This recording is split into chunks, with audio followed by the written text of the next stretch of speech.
Alright, so today we're going to be remaking these Rip TKO arrows for my Phase 4. I'm just moving up to a 300 spine instead of a 350 spine because the bow's just kind of throwing these all over the place and I'm not getting a great tune out of them. So I'm just going to switch over. This was, if I remember correctly, around 420 grains, I think. That might be sounding a little light, but I did drop a cow oak with these arrows. Yep, so right there. 432.3. We're going to aim for around the same of that using a 100 grain point and the typical 50 grain outsert that comes with these arrows. We're going to aim just to up that number just a little bit higher and then move up a spine, so hopefully we can get something done this year.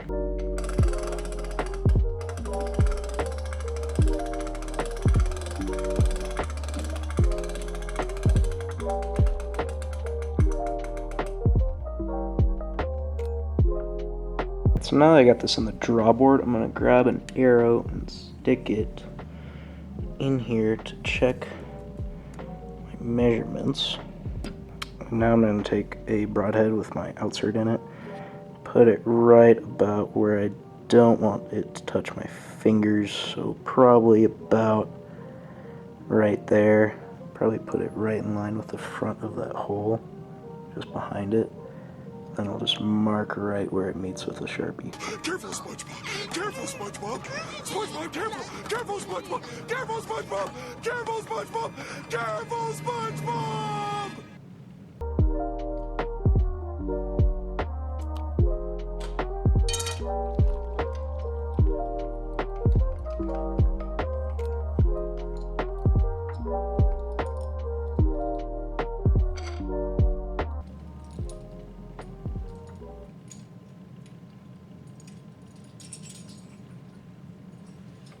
So now I have this little silver Sharpie tick mark right here.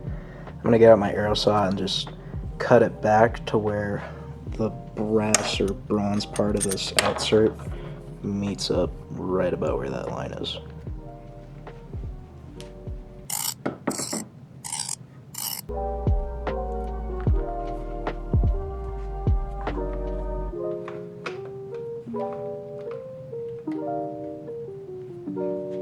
So the outserts hang back just a little bit, so I'm going to cut it about right here, and then that's where the back of that outsert should about be. The outsert also hangs out a little bit too.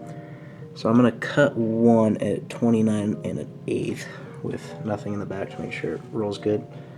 And I'm going to see how close that gets me.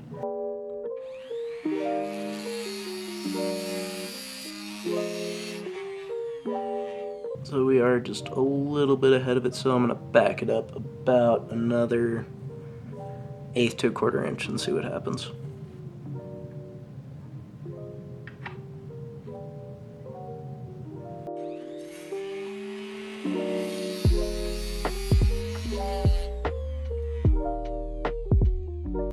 So right there, it's just above it. Honestly, pretty perfect. I think I'm just going to leave it right there. That is the arrow saw set at exactly 29, so I'm going to write that down on my phone, so if I do need to rebuild these arrows later, I know exactly where to cut them so I can keep using the few that I have left. So now I'm just going to go through and cut the other 5 arrows that I have.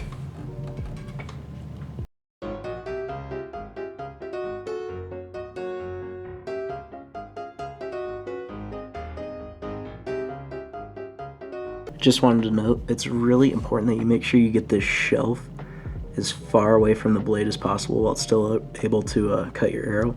Because if your arrow goes in kind of more at an angle, it'll chop off, you know, slanted. You want that arrow to be as flat as possible. You can fix it a little bit with a square root tool, but this right here, where it's just, if it'll focus, where it's just barely cutting through the wall of the arrow, that's about as close as you want to get.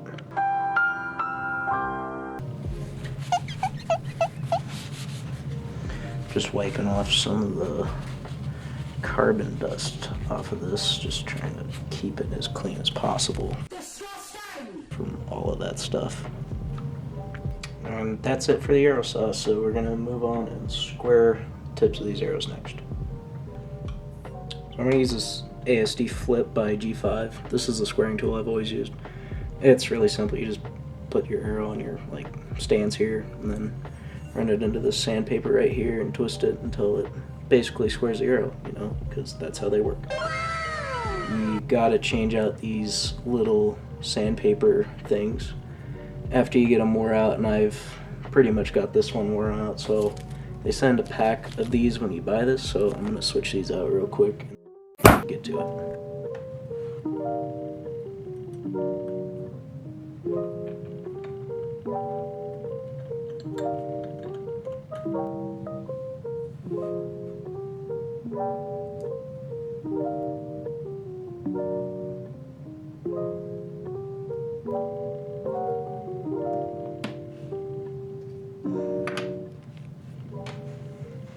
There, see, now you got nice, fresh thing on both sides, so now your arrows will actually sand down pretty good. Wow.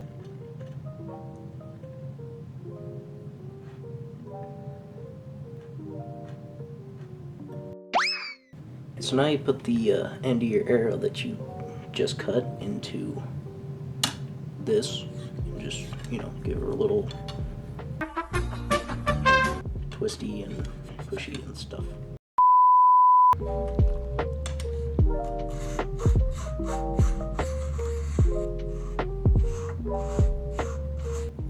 There. That's all it is. Just do that, give it a little visual check. Make sure the top looks as flat as you can get. You don't want to grind them down too much, because then you'll start to have a little bit of discrepancy in your length of the base carbon. But all in all, it's not that bad. You can rotate this little metal thing around so that you can hit every patch of this sandpaper. I like to do about no more than 6 arrows per like spot on this, so once I'm done with this set, I'll have to rotate that for the next one, but it's not really that big of a deal.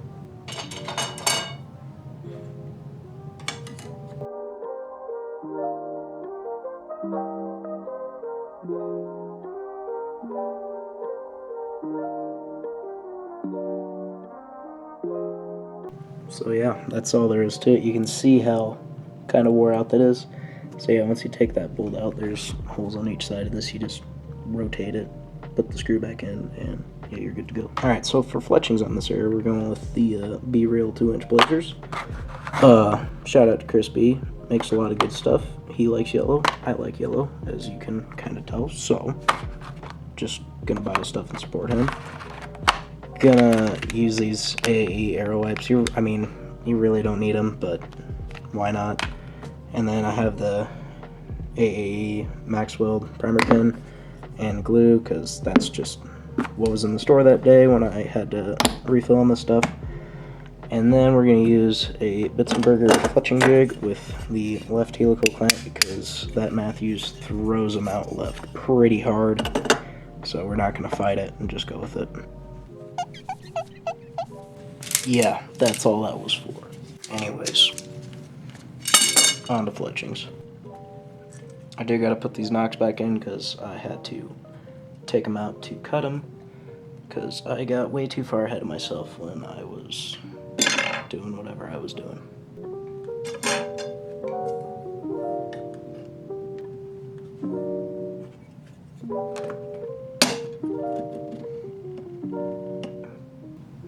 Here I'm just checking the balance to make sure that this has about consistent distance between the clip here and the actual arrow shaft. So everything looks about fine. So I'm gonna go ahead and start gluing. Little thing I like to do here is just kind of sort my fletchings into piles so that I don't accidentally put like 2 black fletchings on an arrow. It's not really that big of a deal. You want to touch these as least as possible so you don't get a bunch of like finger whales in that groove right there, because that's where all the glue bonds. But yeah, just to, I guess, keep everything in line. AAE has this nice little cap with a little like pin in it so that you can reopen the nozzle very easily from dried glue and stuff. So props to you, Max Bond by AAE. This spot that I really found that works out for me on this clamp is the second hash mark right there. Try and put the bottom of the flashing about right there, as close as I can get it to. I'm not a huge fan of these primer pins, but I've never had a Fletching rip off with these, so I'm just going to keep using it. Make sure you prime it good by pressing it down. I like to do 1 or 2 swipes on it, let it kind of just sit for a second. And then when I bead my glue, I like to start at the front of the Fletching, run my glue down in little drops like this, so you get it nice and spread out, and then kind of swipe the tip of the nozzle back through it, and then put it on the magnet, slide it all the way back to the base, go back to front on the adhesion, and then just hold it there for about 8 to 10 seconds. 6.5 hours later. Let the glue bond to the carbon, let it squeeze out a little bit, and you slowly want to open your clamp and twist down a little bit, pull it right off the magnet. There you go, it's stuck. So now, got to make sure that that's always all the way back, because sometimes the arrow likes to pop out just a touch. And you take this take this knob right here. You twist it down to the next position, make sure it's clicked all the way in, and then you can prep your next fletching.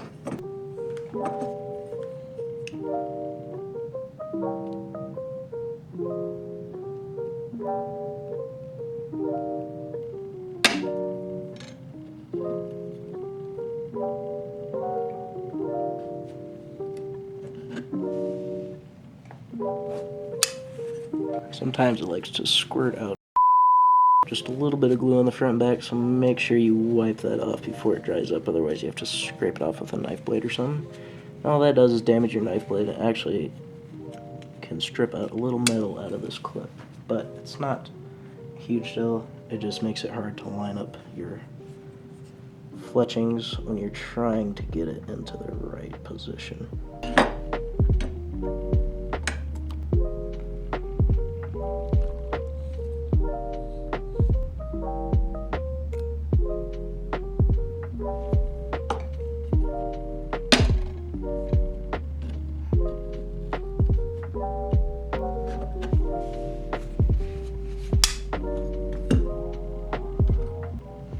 There you have perfectly fletched arrow. You can see what I meant by that kind of left helical, how that fletching kind of tweaks off to the left. I'm trying to get it for you guys. It takes it left so that when it comes out of the bow, it just kind of takes the fletching with it and helps it balance out a little bit faster. It really doesn't make too much of a difference. If you were to go right, it would just kind of fight it a little bit, and there might be a little bit of like rear end wiggle, I guess. Next thing I like to do with these, I usually do it right after I pull them out of the clamp, is just put a little dab of glue on each side of the fletching, front and back, just to make sure it seats down, because you can kind of see how there's like a little like fingers almost clamping around the shaft of the arrow, and grass can kind of grab right on the edge of that and kind of try to peel it back. This is something that Crispy does because he's so smart, and I just follow what he does. I've never had a fletching rip off doing it this way, and I've done probably close to 10 dozen arrows just like this, and have only had a couple rip off from other people, but really nice way to fletch your arrows. So that's pretty much done. This glue only takes about 20 minutes to dry until you can shoot them. I like to let them sit for about an hour anyways. But yeah, that's one arrow. So I'm gonna do the rest of these. I won't make you guys watch all that because that's boring as hell.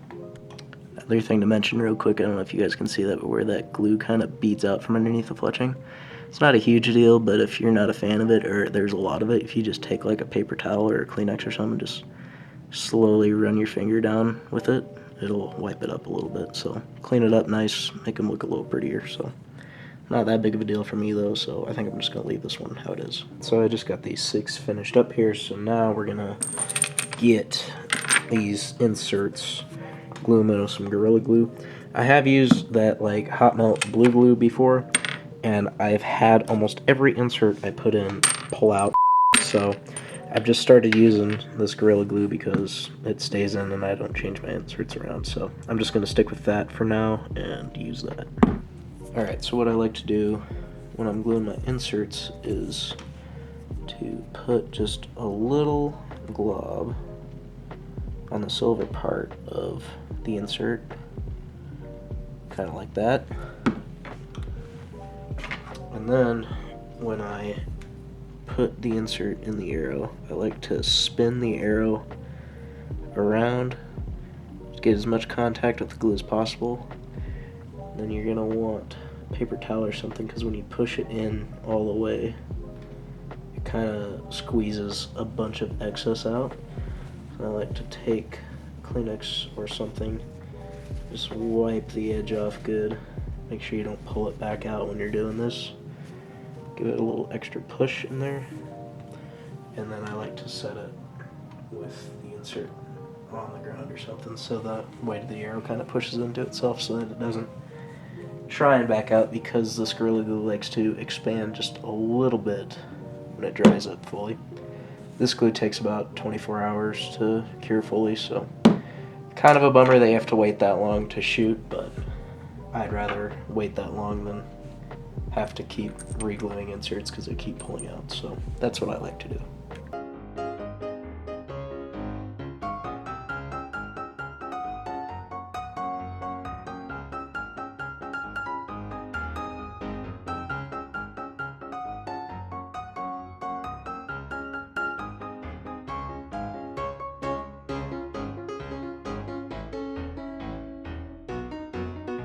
Okay, so I'm going to leave my arrows set up like this for 24 hours, let that glue fully cure, then we'll screw in a tip and get a final weight, and then hopefully we can get my bow tuned up, so yeah. One eternity later. Alright, so we just let these arrows set for just over 24 hours, so now let's get a final weight on them.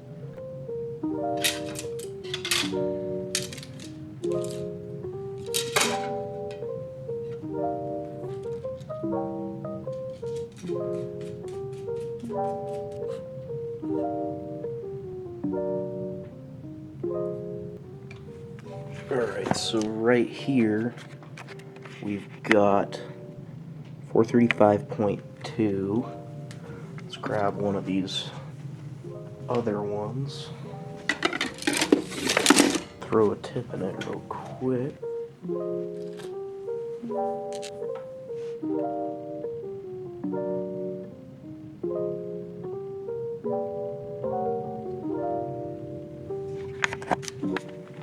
I've got 431.6, so that's about only 4 grains, which is pretty good. Honestly, I wanted to keep it as low as possible so I could have as much speed as possible, because I feel like speed actually helps, and a lot of people want extremely high weight arrows for elk hunting, but in this video... Here. Wait. You didn't see anything. 40 yards. 40. Oh!